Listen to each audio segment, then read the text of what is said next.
Ha? Aba, ano ka? Ay, nasa supermarket pala.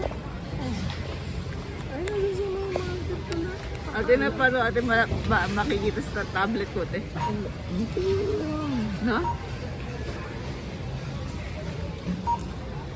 Uy, kawain.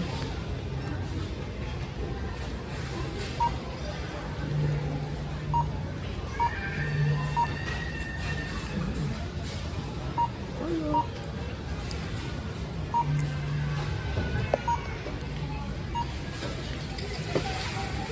This is Hypermart Pasig. Iba na yung setup niya. Medyo pinababa niya. Medyo pinorward niya.